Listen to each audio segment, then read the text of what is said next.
Chers amis, bien-aimés dans le Seigneur, bonsoir. Nous sommes jeudi, 7h, heure de Montréal, et nous bénissons le nom de Dieu de ce qu'il nous permet d'être à ce rendez-vous, construire l'Église de Jésus-Christ. Merci de nous accueillir dans vos maisons. Bonsoir, servante de Dieu Taïsmine, toujours fidèle à ton poste derrière la caméra. Merci d'être là. Bonsoir, Pasteur Evans. Bonsoir, Sœur Suzette. Ça va bien? Bien, merci. Bonsoir, Sœur Taïsmine. Et bonsoir à tous nos chers internautes de nous avoir reçus chez vous pour construire ensemble l'Église de Jésus. Alors, avant d'entrer dans le cœur du sujet, ce soir, nous allons essayer d'envisager la réponse de l'Église, la posture de l'Église, le positionnement de l'Église par rapport aux injustices. Je voudrais vous partager le verset du mois tiré de Matthieu 5,6. Je ne sais pas quelle version de la Bible vous avez. En tout cas, la Louis II dit « Heureux ceux qui ont faim et soif de justice, car ils seront rassasiés. » Et c'est Jésus qui parle. Pasteur Evans, quelles sont les nouvelles? On est là, on se maintient. Comme tu me poses toujours cette question, je vais te donner la même réponse. Toujours confiné avec Dieu. Presque déconfiné. Oui, presque déconfiné. Et comme on avait annoncé depuis la fin du mois de mai, durant le mois de juin, on va commencer par parler du déconfinement. Exactement. On va parler du déconfinement, mais aujourd'hui nous avons un sujet très sensible qui nous préoccupe et certainement vous également. Nous allons parler d'injustice et surtout, nous allons essayer d'envisager la réponse de l'Église par rapport aux injustices. Aux injustices. Mais tout avant, laissez-nous prendre cette minute pour présenter sincèrement nos sympathies à tous ceux et celles qui souffrent en ce moment à cause d'un acte d'injustice fait à un proche, à un ami, à un parent, à un frère, à un membre de votre famille. Nous partageons la douleur, nous partageons ta peine. Très bien, très bien. Nous poursuivons donc notre réflexion. Ok, on va parler aujourd'hui de l'injustice, mais on va parler un petit peu de l'injustice sociale, du racisme, mais pour aboutir à quoi? Quelle doit être la position de l'Église? Ce que dit la Bible. Comment devons-nous nous positionner face à ce qui se passe, je dirais à travers le monde au lieu de dire aux États-Unis. Parce que ce qui se passe maintenant aux États-Unis, c'est pas dans les faits, c'est pas un problème américain, c'est un problème mondial, premièrement. Deuxièmement, les manifestations sont presque, je dirais pour l'instant internationales, parce que je crois qu'on a déjà des manifestations dans 4 ou 5 pays, tant que je sache. On a les États-Unis, le Canada, la France et Tokyo également. Donc la ville de Tokyo. Donc quelle est la position de l'Église? Alors comme tu le disais avec justesse, c'est vrai que les injustices peuvent être vécues à titre individuel, elles peuvent être vécues de manière plus systémique, comme on le dit, c'est-à-dire que ce sont des groupes qui sont concernés de manière idéologique ou culturelle. Donc de toute manière, l'Église a une réponse face à ces phénomènes. Yeah. Donc on va d'abord lire un texte que nous trouvons dans Proverbes chapitre 14. Proverbes chapitre 14 que vous connaissez bien. Donnez-moi une seconde. Verset 34. Proverbe 14, verset 34 qui dit « La justice élève une nation, mais le péché est la honte des peuples. » La justice élève une nation, le péché est la honte des peuples. Moi particulièrement, c'était un texte qui me touchait à cœur quand je vois son application strictement dans le contexte haïtien.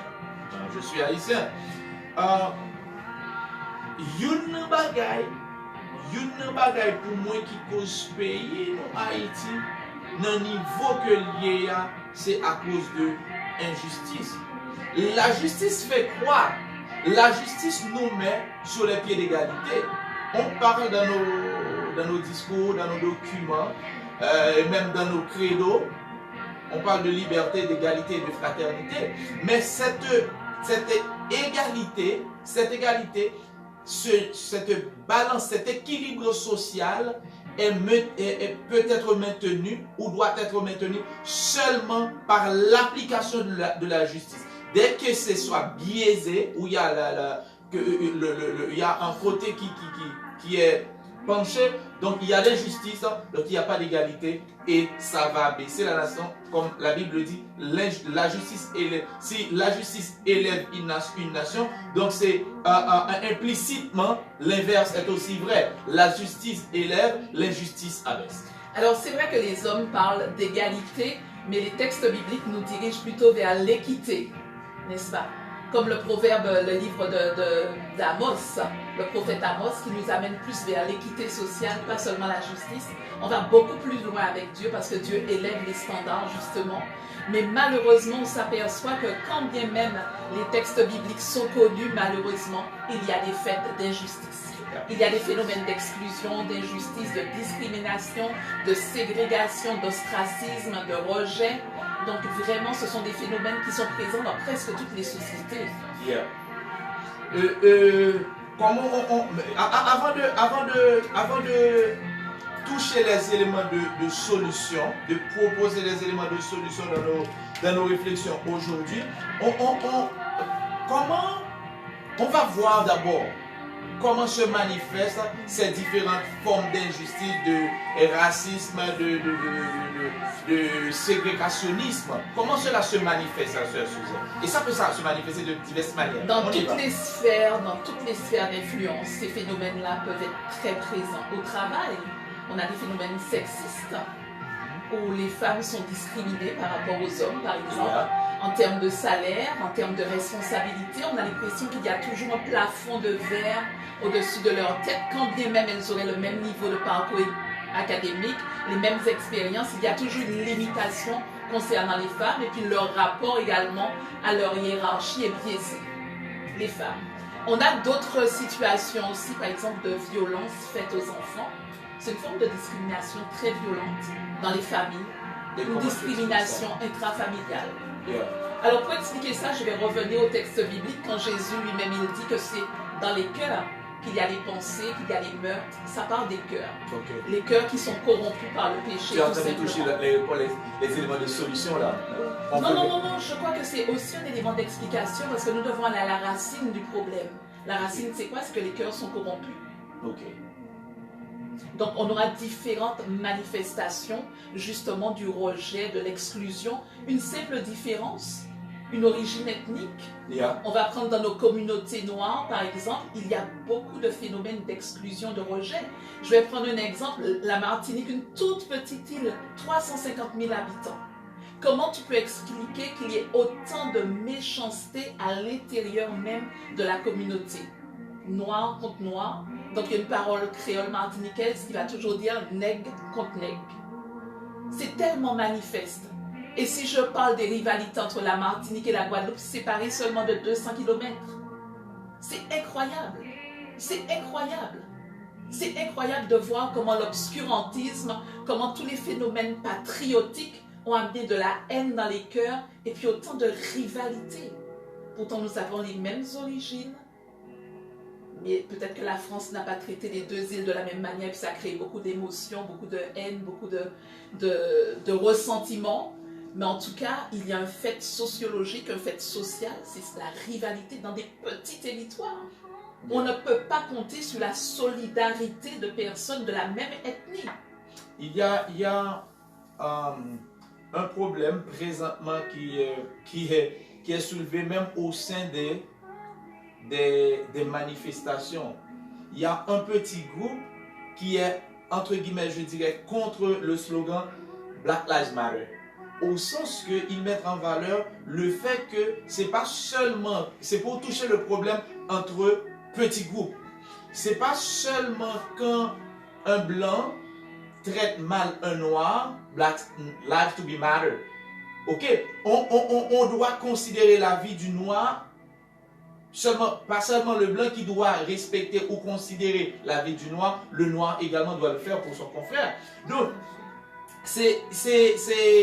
il y a des rivalités même entre nous, entre noirs. Je vais te donner un exemple qui qui passe dans une groupe de personnes, particulièrement en République dominicaine. On le fait quand des gens qui venant d'Haïti se perdent, des gens qui, peut-être des touristes, peut-être une famille, peut-être un membre d'une famille, peut-être un nouveau arrivant, et qui ne parlent pas espagnol, et sa meilleure porte de sortie, c'est de trouver un Haïtien qui parle et créole et espagnol. Et quand il rencontre cet Haïtien pour lui dire « Qui route pour me faire là pour me sortir ?» L'Haïtien le répond en espagnol. Et ça veut dire quoi? Ça veut dire quoi? C'est encore cette forme de discrimination, de forme de rejet, de supériorité et d'infériorité, de déséquilibre. Ok? Qu'est-ce que je veux dire par là? Pourquoi je dois parler espagnol pour que tu me donnes une information que tu peux me donner en créole? Et tu parles créole. Pourquoi c'est différent? Alors, autre fait à noter sur les îles françaises, Martinique, Guadeloupe, mais on va aller encore plus loin. On voulait mettre un point, excusez Suzelle, on voulait mettre un point, on est en train de suivre une ligne, on touche des différents problèmes, les différentes formes de manifestation, d'injustice, et après on va vers les solutions. C'est pas qu'on est en train de juste mettre des saletés dehors et puis on reste là. Okay? On va prendre le cas de ces îles-là qui sont françaises. 80% des entreprises qui sont créées par des Noirs vont disparaître au bout de 3 ans pour des fêtes de grève. D'autres Noirs vont dresser des piquets de grève. Pourtant, on pourrait se dire que ce sont les conditions socio-économiques qui ne sont pas bonnes. Mais non, les entreprises créées par des étrangers qui viennent de l'extérieur prospèrent. Ils n'ont pas les mêmes problématiques de grève. C'est toujours les injustices. C'est toujours cette rivalité ethnique dans la même ethnie. Et c'est très violent. Un chef d'entreprise qui perd toutes ses ressources, qui perd son outil de production, qui perd tout pour des fêtes de grève parce que les communautés n'arrivent pas à communiquer. Un moindre problème va prendre des proportions énormes. Ok. Et une dernière, peut-être une dernière, je ne sais pas si Suzelle a d'autres, une dernière forme de manifestation d'injustice et de racisme, c'est celle qui est en train de se manifester maintenant à travers le monde. C'est ce qu'on appelle l'injustice policière. Maintenant, on voit souvent qu'il y a ce déséquilibre. Et dans un rapport sorti le 8 octobre par la SPVM, c'est que il est un fait que une personne noire, une personne arabe peut être arrêtée, investiguée par la police, 4 fois plus susceptible d'être arrêtée par un policier juste pour des checks de routine. Donc ça, c'est Montréal au Québec. Ça, c'est Montréal au Québec, yeah. Et en France, on a le délit de faciès parce qu'on est un petit peu typé Afrique du Nord. On ne te demande pas si tu es français, on ne sait pas d'où tu viens, mais tu es arrêté parce que tu as un faciès un peu maghrébin comme le mien. Hein? Comme tu as dit tout à l'heure avec ta tête d'arabe. Exactement. Exactement. Donc ça nous arrive à chacun d'entre nous à un moment ou à d'autres d'être mal jugé à cause de notre forme, de notre couleur, de notre langue, etc. Ok. Cependant, je voudrais mettre un point je voudrais souligner un point important dans le travail, dans le sacerdoce policier. Moi, même le sacerdoce. Pour qui ça le sacerdoce, Suzelle? Parce que même gens, moi en tant que pasteur, moi prêt à oublier famille pour juste atteindre le but. Et ça demande des sacrifices, de la souffrance. C'est même gens tout quoi, c'est pas chèque qui fait un policier un bon policier. C'est un sacerdoce, c'est une vocation. Il voulait servir pays et il remet en ça pour le porter son grain de sable dans le développement, dans la sécurité, dans la paix de son pays. Donc, qui t'aime dit quelques bagages aux chers policiers. L'institution policière, l'agent policier, l'agent est un symbole. Dès que tu vois un policier, tu vois un symbole de sécurité. Et de protection. Un symbole de protection. Ok? Un symbole de paix. Un symbole d'honneur. Un symbole de justice. Ça, il n'y a pas de sortir de là. Quand tu vois un policier, c'est ce que tu dois avoir en tête. Mais, on va être honnête, malheureusement, il n'est pas toujours ainsi.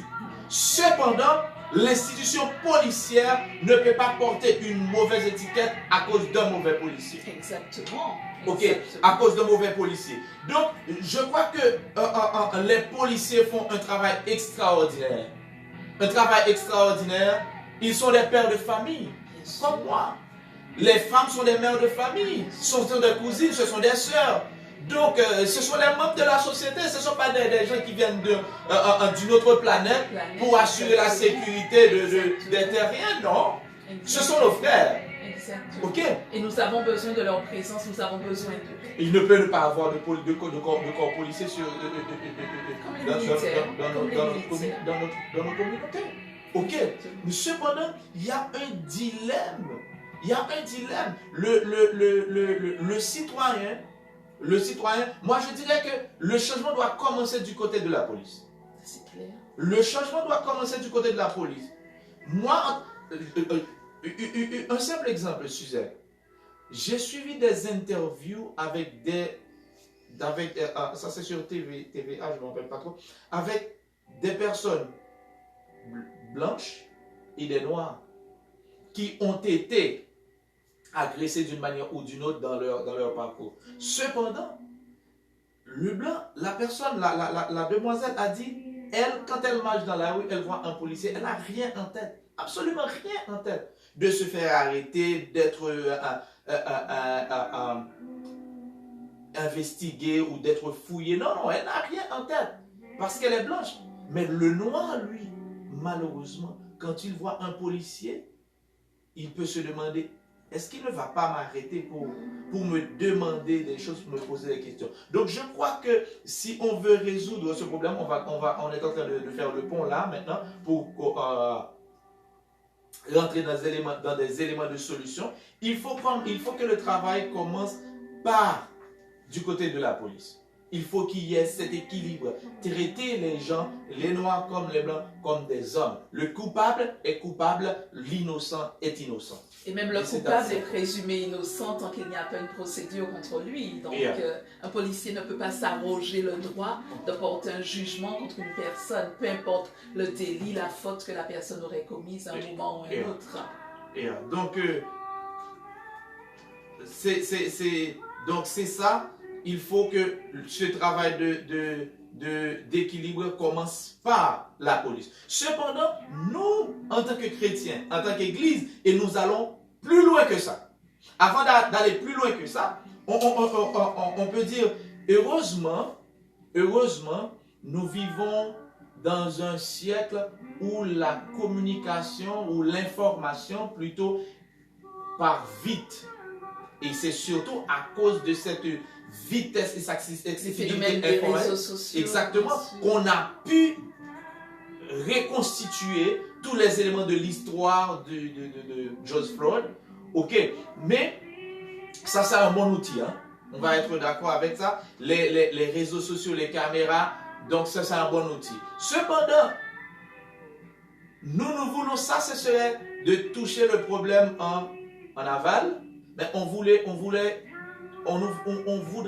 toucher le problème plus en amont et en profondeur. Et le problème du racisme, le problème de la supériorité ethnique ou raciale est un problème de cœur. Un problème de fond, tout à fait, c'est un problème de cœur. Comme Jésus lui dit lui-même dans le livre de Matthieu, c'est du cœur que viennent les mauvaises pensées, les meurtres, les injustices. Jésus a été très clair, c'est du cœur. Le premier meurtre que nous rapporte la Bible, Caïn, Abel, c'était par racisé. Il n'y a pas de précision par rapport à ça, mais il y a eu un problème de cœur. Un problème de cœur. Et c'est extrêmement profond.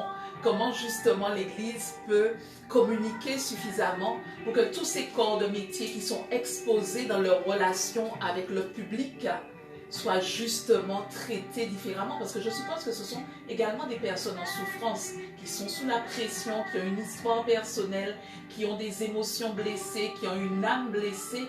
Quelle est la posture de l'Église face à tous ces métiers que tu appelles à juste titre un sacerdoce? Yeah.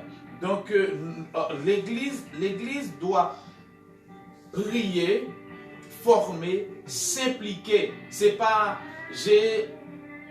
J'ai entendu des gens d'église, des leaders d'église, qui donnent des prescriptions, moi je dirais anti-bibliques. Anti-bibliques. Ça c'est purement activiste. N'oubliez pas, peu importe que je veux faire passer mon opinion, mais mon opinion ne doit pas sortir de la Bible et me donne une liberté de dire tout ce qui me passe par la tête. Et Sœur Suzelle, Dieu le sait, Sœur Suzelle le sait. C'est vraiment difficile pour moi aujourd'hui. On va dire aux gens un peu de ce qui se passe derrière la scène. C'est vraiment difficile pour moi aujourd'hui de parler de ce sujet. Et durant la semaine, ne pensez pas que le fait que je vous parle de la paix, le fait que je vous parle d'union, le fait que je parle de respect, le fait que je parle de justice, ne signifie pas que j'ai pas senti un peu de colère par rapport à ce qui se passe. C'est très normal. On ne peut pas être insensible à une injustice. Si on est insensible à l'injustice, c'est que le travail du Saint-Esprit ne se fait plus en nous. Le Saint-Esprit va nous alerter par rapport aux injustices. Mais il va aussi venir pacifier nos cœurs en nous expliquant qu'il y a la culture du royaume qui désormais est entrée dans nos cœurs et que nous devons la manifester en tant que justement porte-parole de Dieu, en tant qu'ambassadeur du royaume, en tant qu'ambassadeur de la paix, la shalom de Dieu. Donc c'est vrai que tu parlais tout à l'heure d'équilibre. Il nous appartient justement de trouver le juste équilibre, la sensibilité par rapport à ces injustices et la réponse de la parole de Dieu que nous devons manifester. Exact. Donc, j'ai cette colère, j'ai ce désir de crier. C'est très normal. Ok. C'est très normal. Cependant, je ne dois pas me laisser guider par cette colère. Je dois être toujours rempli et guidé par le Saint-Esprit, par la parole de Dieu. Et qu'est-ce que nous dit la parole de Dieu? On ne rendez à personne le mal pour le mal, mais recherchez ce qui est bien. Laissez-moi en profiter pour dire que je crois que les manifestations, les actes de vandalisme qui se font ne sont pas la réponse à ce qui se passe, ne sont pas la réponse à l'injustice sociale, ne sont pas la réponse du racisme policier. Non. Les manifestations, briser les commerces des gens, elles doivent être pacifiques parce que Jésus lui-même nous interpelle. Nous ne devons pas être indifférents. Nous devons protester contre tous ces phénomènes d'injustice, mais dans la paix. Exactement. Il faut que, normalement, j'aime cette phrase simple qui explique bien, on ne guérit pas le mal par le mal. Non. Aussi on ne répond pas au mal par le mal. On doit être victorieux du mal par le bien. Et c'est justement là, comme tu le dis, que la transformation des cœurs va s'opérer. Mais là, nous avons besoin du Saint-Esprit. Exactement. Parce que c'est vrai que c'est surhumain. C'est surnaturel de résister au besoin d'être véritablement déchaîné de colère contre un phénomène d'injustice aussi grave, aussi violent. J'aime ce point que tu mets là, Sœur Suzelle. Donc, nous ne devons pas, il y a notre chair, il y a notre désir, il y a notre passion, il y a notre colère, il y a notre haine qui veut sortir, qui veut se manifester, qui veut se montrer, qui veut se venger. Mais il y a l'homme de Dieu. Tu vois, je ne parle pas du chrétien, je parle pas du Saint-Esprit, je parle de l'homme de Dieu. Cet homme de Dieu doit répondre par le bien, lui. Mais malheureusement, il ne peut pas par ses propres forces. D'où la nécessité du Saint-Esprit pour accomplir son œuvre dans notre faiblesse, dans cet homme incapable pour apporter la réponse du bien à l'attaque du mal. Tout à fait, parce que nous devons également nous rappeler que la justice de Dieu, ce n'est pas la justice des hommes. Il y a beaucoup de confusion par rapport à ça. Nous regardons les situations avec des yeux humains, nous sommes révoltés, mais la Bible dit que c'est la justice de Dieu qui doit s'accomplir. Parce que c'est Dieu lui-même qui doit parler dans cette situation. Nous devons protester parce que Dieu refuse que nous soyons indifférents. Il refuse que nous soyons indifférents, égoïstes, égocentriques. Non. Mais la justice de Dieu n'est pas la justice des hommes et aucun d'entre nous ne peut faire justice par lui-même. Yeah. Donc, c'est vraiment un exercice spirituel, je dirais, extrêmement difficile. Hein? Tout à fait. Tout à fait. C'est surhumain, c'est surnaturel. Nous avons besoin de la grâce de Dieu qui nous rend justement surnaturels pour que nous puissions regarder les situations avec les yeux de Dieu. Et je le répète, seul le Saint-Esprit peut accomplir ça en nous. Amen. Donc, pour faire une synthèse, on va passer dans un moment de prière. Je vais dire que certainement il y a de l'injustice. Cette injustice ne se manifeste pas seulement dans l'action d'un blanc américain face à un noir, mais c'est une injustice qui se manifeste dans le monde et dans plusieurs domaines, dans plusieurs sphères. Et l'une des premières façons qu'il faut répondre, ce n'est pas par le mal. On ne répond pas le mal par le mal. On ne guérit pas le mal par le mal. On doit rechercher ce qui est bien. Donc, un élément qui peut nous aider, c'est rechercher l'amour, rechercher l'équité, rechercher la justice, rechercher la paix. Mais surtout, autre chose, c'est celle qu'on a failli oublier de mentionner, ces grands pays industrialisés, ces grands pays développés sont des petits mondes. Ce que je veux dire, là, tu retrouves dans un petit espace des individus provenant de toutes les parties du monde. Multiculturel. C'est un monde, c'est un petit monde. C'est exactement ça, c'est un petit monde. Donc, d'où l'importance de l'unité. Tout à fait, d'accepter les différences. D'accepter les différences. Et c'est ça la culture du royaume. Comme Paul le dit dans le livre de Galates, toutes les discriminations sont abolies en Jésus-Christ. Nous sommes désormais un en Jésus-Christ. Il n'y a plus juif, il n'y a pas de grec, il n'y a pas de serviteur, il n'y a pas d'homme libre, il n'y a pas d'homme, il n'y a pas de femme. Nous sommes tous un en Christ. En Christ, et c'est ça que Paul répète aux Galates. Yeah. Donc, que Dieu réalise, matérialise cette unité spirituelle. Amen. Dans le cœur de son Église et dans le cœur des autres, dans le cœur de ceux qui sont blessés, dans les cœurs qui sont remplis de rage aujourd'hui. Et nous allons prier que le Seigneur guérisse les cœurs. Au nom de Jésus. Amen. Seigneur, nous voulons te rendre grâce ce soir. Nous voulons te dire merci pour ta présence, Seigneur. Nous voulons te dire merci pour l'œuvre de la croix. Parce que nous savons que le sang de Jésus-Christ de Nazareth a coulé pour tout homme de toute nation, de toute race, de toute culture, de toute langue, Seigneur. Et ce soir, nous venons très humblement devant toi, Seigneur. Parce que ce monde a besoin de ta paix. Ce monde a besoin de ton amour, Seigneur. Et nous sommes devant toi ce soir. Ceux qui sont maltraités, Seigneur, mais aussi ceux, Seigneur mon Dieu, qui sont accusés d'avoir maltraité les autres. Seigneur, nous avons besoin de toi. Les cœurs doivent être changés. Les cœurs, Seigneur, doivent être transformés. Nous sommes dans l'urgence de ton amour. Nous sommes dans l'urgence d'apprendre à pardonner. Nous sommes dans l'urgence, Seigneur, de l'unité en Jésus-Christ, Seigneur. Donne à ton Église le courage. Donne à ton Église, Seigneur, mon Dieu, le langage aussi de l'amour. Pour qu'elle puisse se lever, Seigneur, mon Dieu, dans la paix. Pour répandre ton amour. Pour proclamer ton amour et ta paix, Seigneur. Là où les émotions sont écorchées à vif. Là où, Seigneur, mon Dieu, les rivalités, la haine embrasent les cœurs. Seigneur, donne à ton Église l'audace et le courage de se lever. L'audace et le courage, Seigneur, de parler aux dirigeants des nations, de prendre parti pour toi, de prendre parti pour ton royaume, Seigneur mon Dieu. Dans le nom de Jésus-Christ de Nazareth, donne-nous à chacun d'entre nous, Seigneur mon Dieu, le courage de parler pour que les cœurs changent un jour à la fois, une personne à la fois, une conversation à la fois, un cœur à la fois, Seigneur.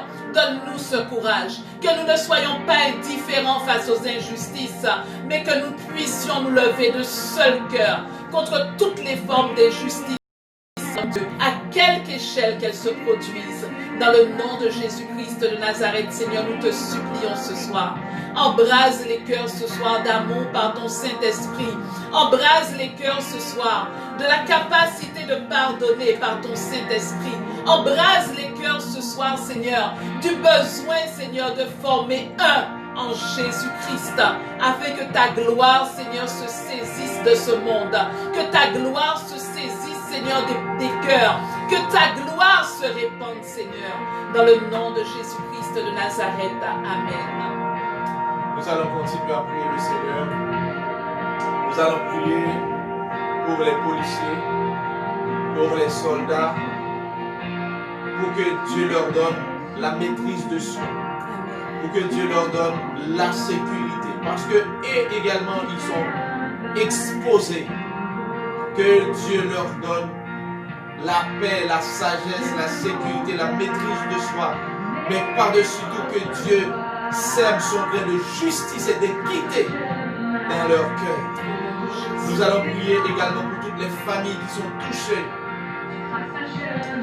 toutes les personnes qui ont été d'une manière ou d'une autre, un jour, dans une circonstance, dans un bus, dans le métro, en pleine rue, dans un magasin, qui ont été piétinés, où sa dignité humaine, sa personnalité a été piétinée, sa race, sa couleur, son drapeau, son sexe a été minimisé. Il a été, ou elle a été étiquetée. Que le Seigneur guérisse notre cœur. Parce que si nous prenons l'habitude de nous souvenir de ces mauvais moments, de ces mauvaises expériences, ça va faire nourrir la haine de notre cœur. Nous devons laisser cette blessure dans le passé afin que notre cœur puisse être guéri. Seigneur Dieu, nous te disons merci. Merci pour cet espace d'intimité avec toi, Seigneur.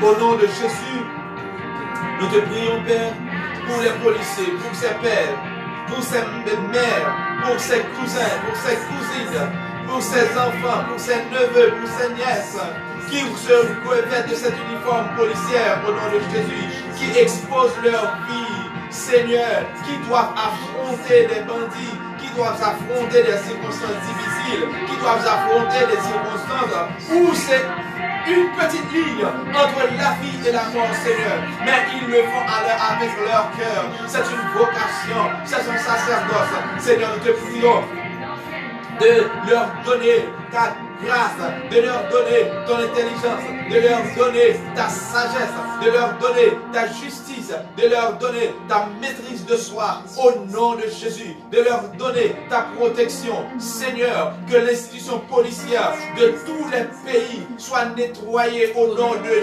Jésus. Nous savons que normalement l'ennemi va semer le livret parmi les blés. Seigneur, nous te prions que les livrets meurent, que le livret meure et que le blé croisse au nom de Jésus. Parce qu'il y a des policiers, il y a des policiers honnêtes, il y a des policiers dignes, il y a des policiers qui sont irrépréhensibles sous ces uniformes. Au nom de Jésus, nous te prions de leur bénir pour la gloire de ton Saint-Nom. Et nous te prions également, Seigneur, pour ces jeunes, pour ces adultes, pour ces hommes et femmes qui prennent les rues. Au nom de Jésus, nous te demandons de leur donner ta paix, de leur calmer. Au nom de Jésus, tu peux dire arrêtez et sachez que je suis Dieu. Tu peux faire déposer les âmes, tu peux faire les déposer et tu peux même faire baisser la tension. Au nom de Jésus, nous te prions, Père, de guérir les cœurs blessés, les cœurs affligés, les cœurs remplis de haine, les cœurs remplis de violence, les cœurs remplis de mauvaises pensées. Au nom de Jésus, Seigneur, guéris les cœurs, travail que seulement toi peux faire. Au nom de Jésus, Agis Seigneur. Il y a des centaines de personnes arrêtées. Il y a plusieurs personnes blessées. Il y a plusieurs personnes tuées. Il y a plusieurs édifices brûlés. Seigneur, nous te demandons d'arrêter ces actes de violence. Au nom de Jésus, donne ta paix. Au nom de Jésus. Guéris les cœurs, enlève la haine, mets l'amour, enlève la haine, mets l'amour, enlève la haine, mets ton amour au nom de Jésus. Seigneur, nous prenons également cet espace pour te remercier pour la guérison que tu es en train d'opérer dans le corps de notre frère Jean-Fénel Auguste. Seigneur, qui a dû affronter cette maladie durant cette période difficile. Seigneur, merci de ce que tu as commencé à agir et tu vas continuer. Seigneur, nous te remercions pour ce que tu as fait et pour ce que tu es. Merci, Père, au nom de Jésus. Amen. Nous allons terminer ce temps de prière en invoquant le nom de Dieu pour les dirigeants des nations, les chefs d'État, les dirigeants politiques. Comme le précisait Pasteur Evans tout à l'heure, nos sociétés sont multiculturelles et aujourd'hui, ces personnes sont confrontées à des phénomènes de racisme dans leur État et c'est très difficile. C'est très difficile pour un homme politique de prendre position dans ce genre de difficultés parce qu'on ne peut pas dresser une culture contre une autre, on ne peut pas dresser une ethnie contre une autre. Ils doivent être sages et nous allons prier encore ce soir. Il y a eu la crise du coronavirus qui les a beaucoup affectés, qui les a beaucoup sollicités et nous allons encore prier parce que ces faits de violence-là pourraient dégénérer de manière encore plus grave dans certains pays. Seigneur, nous voulons te dire merci ce soir pour chaque chef d'État, Seigneur, chaque dirigeant politique, Seigneur, confronté à ces faits, Seigneur, mon Dieu, de société, des faits d'injustice, Seigneur, mon Dieu, sociale, de violence policière, de discrimination, de racisme, alors que les sociétés sont multiculturelles, Seigneur. Et ce soir, nous voulons te demander, Seigneur, ta grâce. Que ta grâce opère dans leur cœur. Que ta sagesse dirige, Seigneur, leurs décisions. Que ta sagesse dirige, Seigneur, mon Dieu, leur comportement, leur posture. Qu'ils ne soient pas seulement des démagogues, mais que ce soit des hommes de cœur et de vérité, de courage et de sincérité, de loyauté et d'authenticité, Seigneur, qui se dressent pour leur nation. Seigneur, nous te le demandons ce soir dans le nom de Jésus-Christ de Nazareth.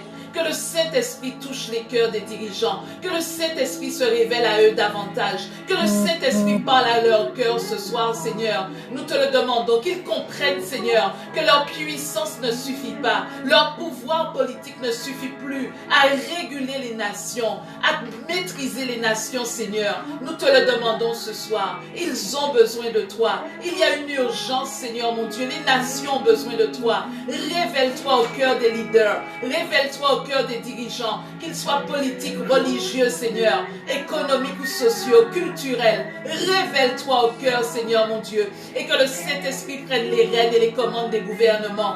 Nous te le demandons ce soir, Seigneur, dans le nom de Jésus-Christ de Nazareth, parce que toutes ces agitations, tous ces comportements extrémistes, Seigneur, échappent au contrôle des êtres humains. Nous avons besoin de toi. Les États ont besoin de toi. Les gouvernements ont besoin de toi. Les nations ont besoin de toi. Les villes et les pays ont besoin de toi, Seigneur. Manifeste-toi par le Saint-Esprit. Révèle-toi dans les cœurs. Révèle-toi dans les cœurs des dirigeants, des leaders. Dans le nom de Jésus-Christ de Nazareth, nous te le demandons, Seigneur. Alors que toi, tu es en train, Seigneur mon Dieu, de guérir encore, Seigneur mon Dieu, de guérir les cœurs, Seigneur, des personnes qui ont été violemment touchées par le coronavirus et ses conséquences, Seigneur. Nous te supplions, interviens et agis dans le nom de Jésus-Christ de Nazareth. Amen. Amen. Merci, Sœur Suzelle. Donc, nous arrivons en fin de présentation à soir. Nous disons merci parce que tu es avec nous, mais sauf que pas oublier, nous disons que nous félicitons les gens qui ont participé dans le concours Est-ce qu'on ressemble à maman?